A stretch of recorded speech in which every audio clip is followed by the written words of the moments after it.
Hi everyone, welcome back to my channel. Today we're going to be finding my summer TBR, but we're going to be doing it with TBR jar prompts. I made this jar in my last vlog, so if you want to see that, you can do it. It was a bookish vlog, and I made it in preparation for this video because for the spring TBR, I used like a number wheel, but this time I have made TBR prompts to pick and choose from for my summer TBR. I think we're going to be picking about 10 books, and it's going to be both physical and like Kindle TBR, books that are like just on my Goodreads or Fable. My physical TBR is not like huge, at least not enough to where I would want to pick all of them from there. I do have some books on my Kindle that I want to read, but I'm very excited to be doing this. I haven't ever done this before, I don't think, because the last time I made a TBR jar video, I had just written like names of the books and put them in here, but this time it's actually like prompts. So I'm very excited, and I guess let's just get started by opening the jar.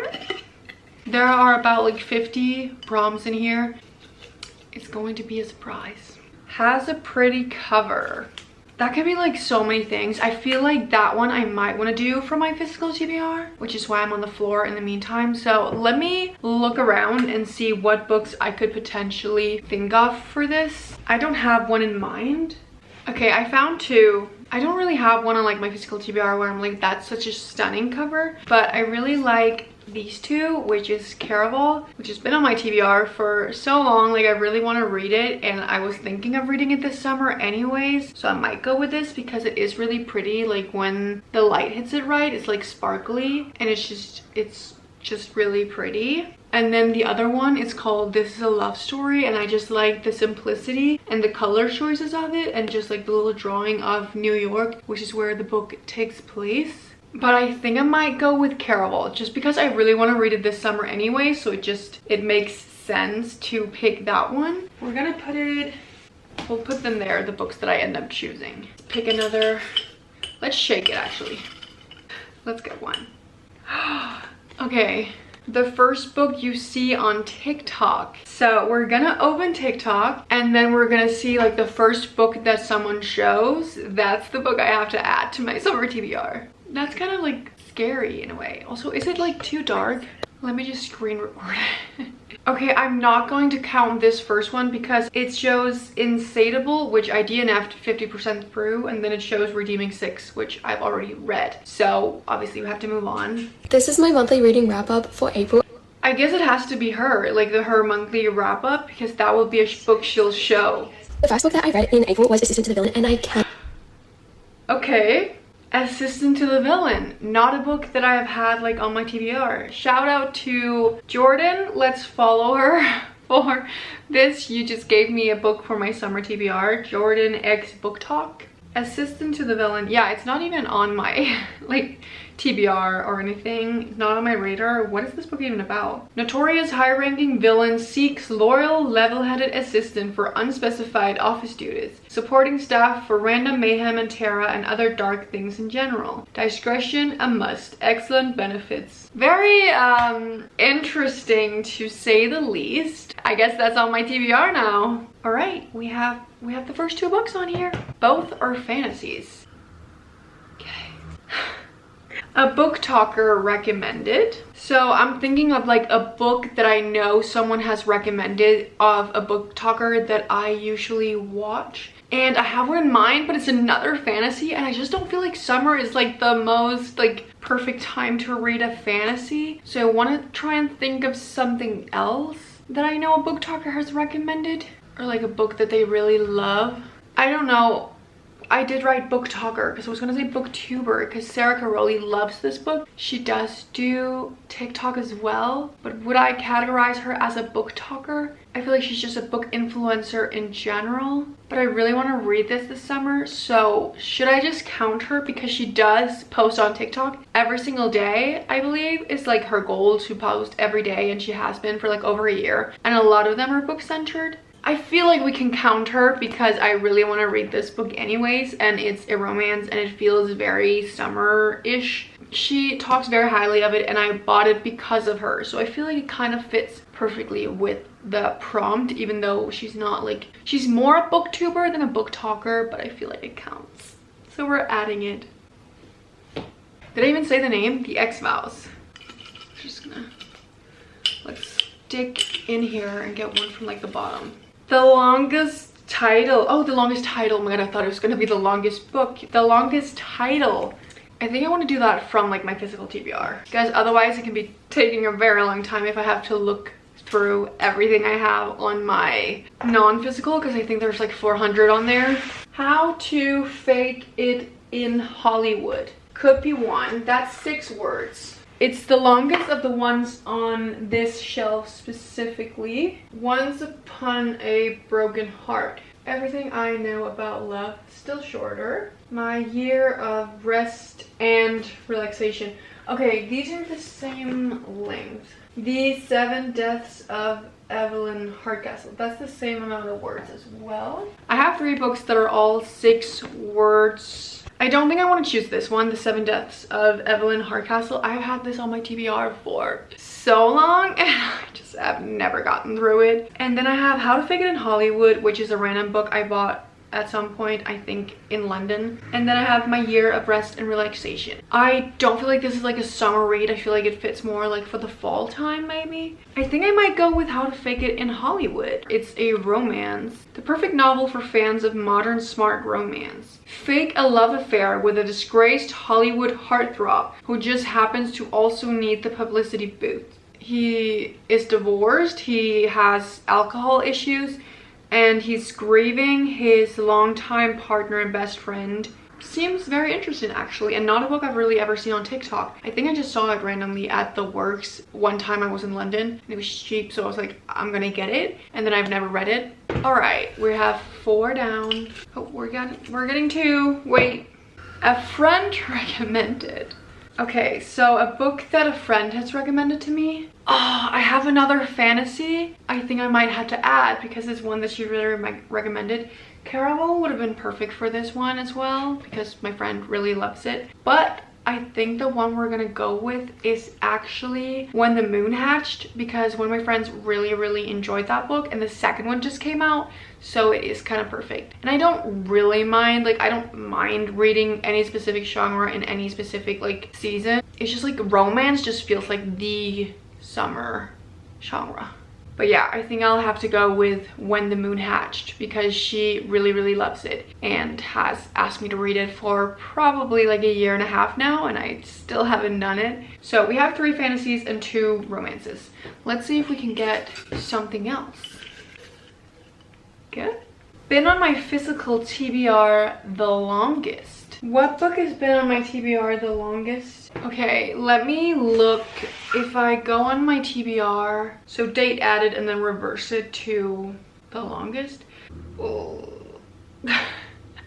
Okay, the book that has been on my TBR the longest that I do own, like on my physical TBR, is Girl in Pieces by Kathleen Glasgow, which is You Can Spot the Girls Who Have It Easy, and then there's me. At 17, she's already lost more than most people do in a lifetime. A deeply moving portrait of a girl in a world that owes her nothing, yet has taken so much in her long journey back from the edge. This might be like an August read. I don't feel like this is the kind of book I want to read at the beach in Italy. I think this might have to wait until like August times and you're at home and you potentially might cry. Who knows? Anyways, I guess this has to be the one. Interesting mix. Another one. A 1-word title.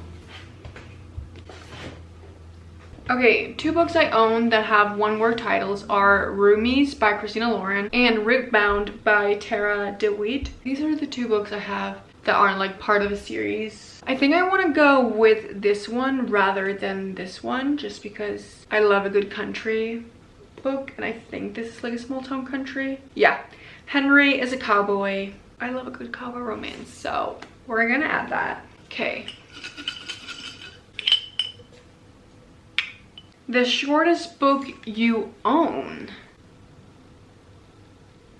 I'm gonna have to look. Yeah, this one is only 288 pages, so let's just see what else we have. Oh. Okay, first I thought it was going to be The Match by Sara Adams because it's only 288 pages. But One by One by Frida McFadden, 258 pages. So a very short book, and now we're get to add a thriller, which I know some people think that these are like fall and winter book, but I think thrillers are perfect for summer because you could like lay by the beach or the pool or whatever and you could get through this in one day because they're so fast-paced and entertaining and often also quite short compared to like a fantasy book or something. So very excited by that ad. We only have 2 more books left to pick from the TBR. A book that has a TV adaptation. I don't think that I own any actually. So I think this is going to have to be on the Kindle TBR that I have. So let me just look through everything that I want to read and see what has a TV adaptation. Okay, I'm gonna count this one. It's not yet a film adaptation, but it is like becoming a movie, and Anne Hathaway is supposed to be in it, which is Yesteryear by Caro Claire Berg, which is one of the most talked about books I feel like at the moment, and I really want to read it. I already have it downloaded on my Kindle, so it fits perfectly. It's about an influencer time travels or something back to like the 1800s and has to become a trad wife, and supposedly all the characters are really unlikable, and I've seen both people who like it and people who don't like it. So oh my gosh, very interested to read it and get my own like opinion on it. But now we have the very last one, a sad book. Oh, I know I have one.